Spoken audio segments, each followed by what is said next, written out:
Hey guys, Cdrama Invasion here, back with another review video, and this is right after it aired. I literally fell in love with this show, and if you're a fan of my channel, you know, like when The Blood of Youth came out, it was my top drama of that year. So honestly, I was excited and hesitant about this one because we all know like spin-offs, second seasons, and prequels, stuff like that, doesn't live up to the hype. But this one, I think it carries that friendship and main adventure theme really well. So Dashing Youth has 40 episodes and it stars Ho Minghao, He Yu, Hu Lianxian, and Sha Ziguang. Let's start with the acting and the portrayal of these characters. I thought all did such an excellent job. The standout performances for me was He Yu. Ho Minghao really does improve though. Every single drama he's in, I think he's getting better and better. And I'm happy to also see Sha Ziguang since I discovered him in the Spiral Realm, which I need to review one day.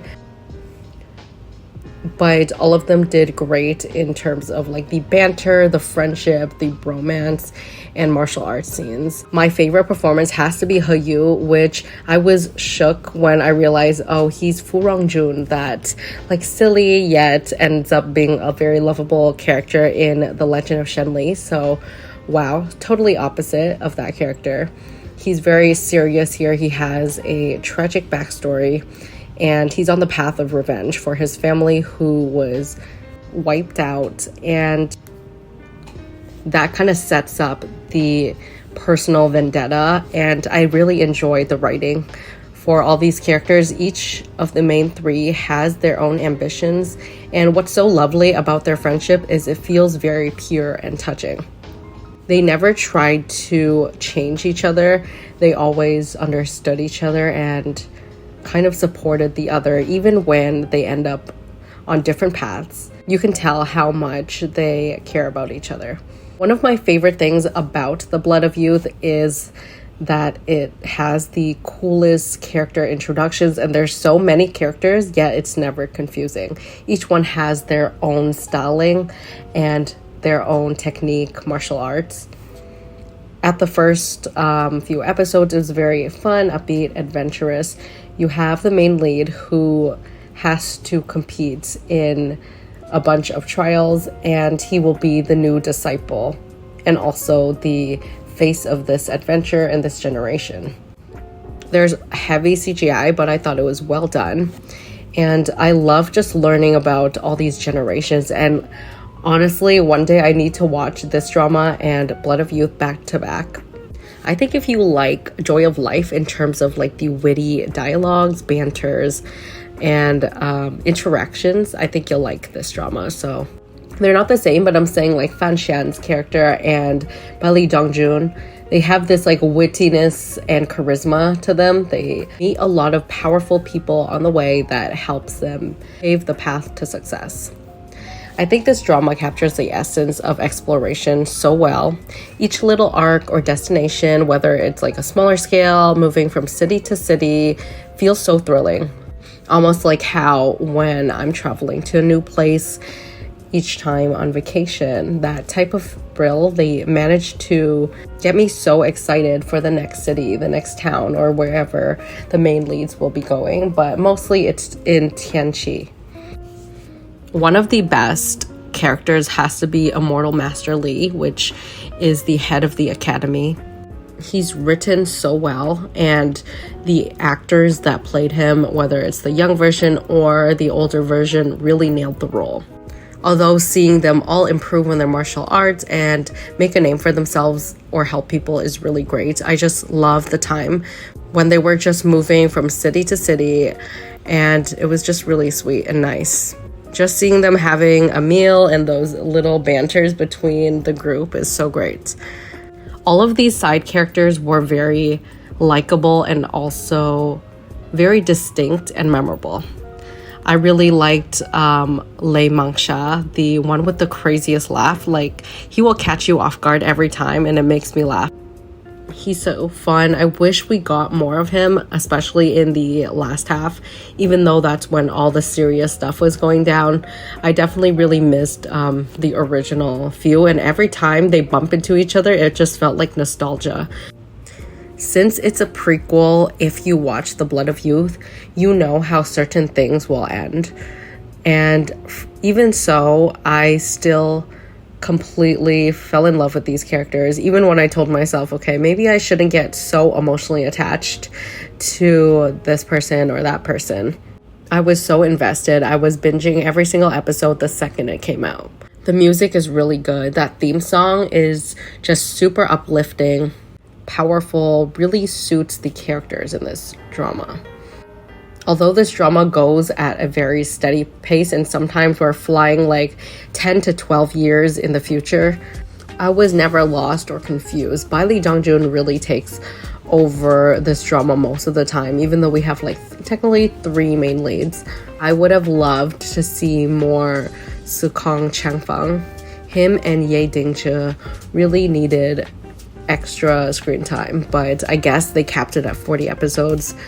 But I mean, I wouldn't mind an extra like movie or something, since I think it was quite successful in terms of popularity. So Youku, if you're watching, please give us more of this world or these characters in any shape or form. I'm gonna just summarize my overall thoughts for non-spoilers people, but then I'll talk about the ending and all of the other spoilers. So overall, I think this drama is good for everyone. Like if you're hesitant, it's not your cup of tea, or you've never tried this type of adventure drama before, I think it's such a perfect start. It's easy to get into and it's addictive. The pacing is great. There's romance in there. There's a little bit of everything. Lots of comedy. It's not gonna be like the psychological battle when it comes to politics.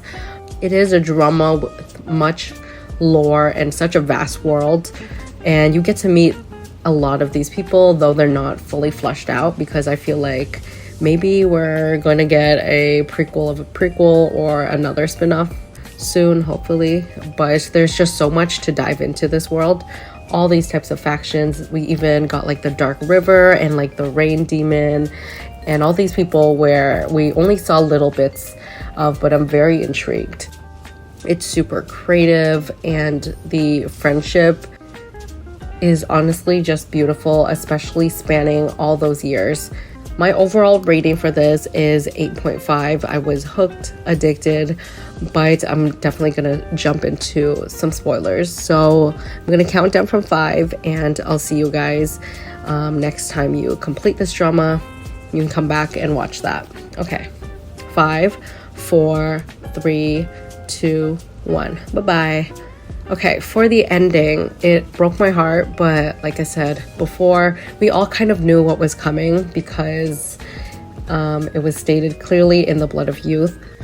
And the reason why I didn't rate this any higher was probably because of Ye Dingzhe's or Yoon's girlfriend, wife, lover, whatever she is. Wenjun, she was just terrible, so selfish. She could have stopped this all from happening, and she decides to like disappear on him one day, and that tipped him over the edge. Compared to Yue Yao, she is just the worst. Like, she cannot even compare. Yue Yao was so sweet. She sacrificed herself in the right way, and she kept a steady communication with Dongjun. She was by his side, so supportive, so loving the whole time. And if Wenjun just sticked with her man and not make rash decisions in the middle of the night, maybe it would have ended differently.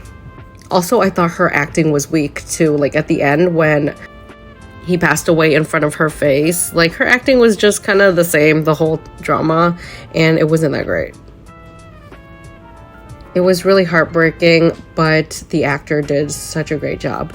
Yu played that tragic hero so well, and his whole life was written in tragedy. It really does feel unfair, and his whole family deserves better, because after years of him, or like a year of him passing, then they just reopened the case, And I was like, what's the point of that when everyone died, okay?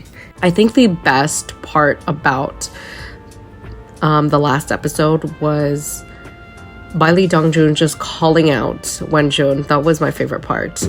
I literally took screenshots and made comments on it on the sites I was watching, and I was just like, he spoke the truth, okay, period. He said, Yun doesn't blame you, but I do. And I was like, that's what I was saying the second she left. I will never, ever be over this. I will never not get mad at Wenjun.